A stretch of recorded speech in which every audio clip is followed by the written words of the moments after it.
really appreciate you all coming out and helping us to celebrate the addition of this new campus. We're really excited about it. We've been in it for about 3 weeks, and Rob will tell you a little bit more about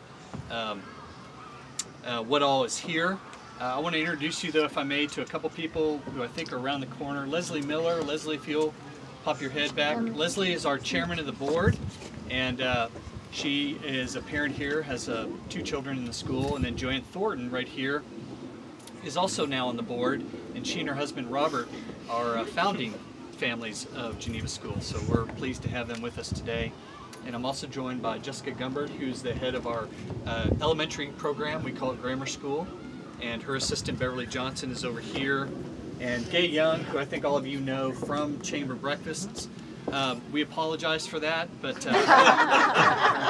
my job is to keep Gay in line, and her job is to keep me in line, so we try. I'm winning. Yes. So, and Janet Townsend, our business manager, thank you, is back here as well. And we're looking forward to a breakfast, I believe, next week here. So if you can join us for that breakfast, we'd love to have you here and talk a little more about Geneva School if that opportunity presents itself. So Rob wants to say a few words just about what you see over here, so if you will. All right. Well, what you see right here are some of our students. Okay, this is some of our student body. These are representatives of, we only go up through our junior year right now. We'll have our first graduating class next year, the class of 2011. So we've got freshmen, sophomores, and juniors, representatives of all 4 houses. We also have a house system in the school, so you'll see that the colors are a little bit different and the patches are different, and they all hate people who aren't in their own house. So it works out great. It's great for competition. Love one another.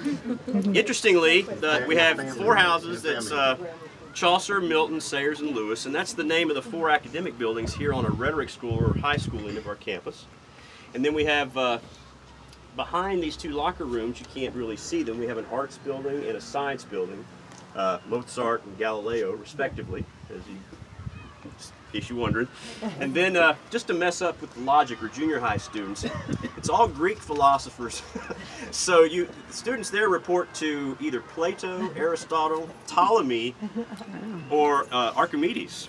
So those are the names of the buildings. 13 new buildings, and behind you, what you're right here this is our new Logic and Rhetoric School Administration building as well.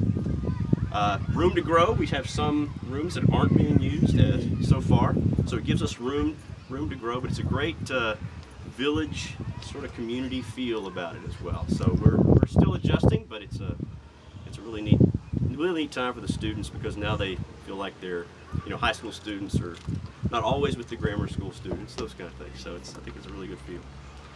This building doesn't have a name yet, but some of the names have been kicked around, are the bottom circle of hell, that kind of thing. Because this is where Rob Shelton keeps his office, so the students all know. They all study Dante, so yes, that's Inferno, yes, things like that. So we're going to put over the door, abandon all hope, ye who enter here.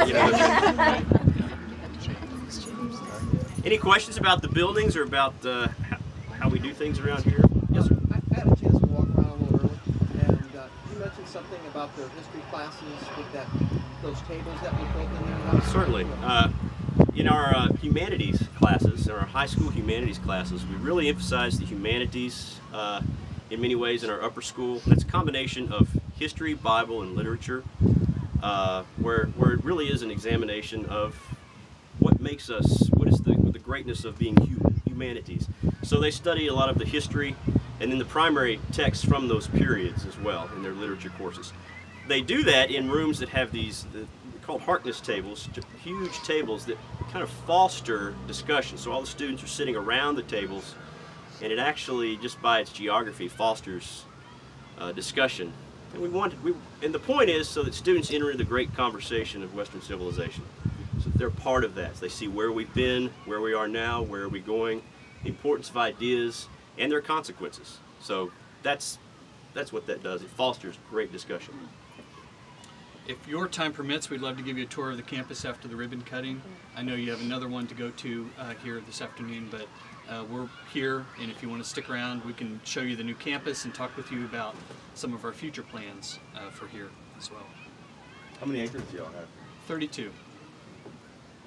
We can grow to what? What can we grow to? Yeah, we foresee in the years ahead growing up to a little over 700 students. And right now we're at about 430, so we still have room to grow. And you have all sorts of sports too. We have lots of sports, yes. Our next big project is to build a competition gym. We have this great building here, but it's overused right now. So that's next in the works. I have a nice picture inside that I can show you if you'd like to see it. All right.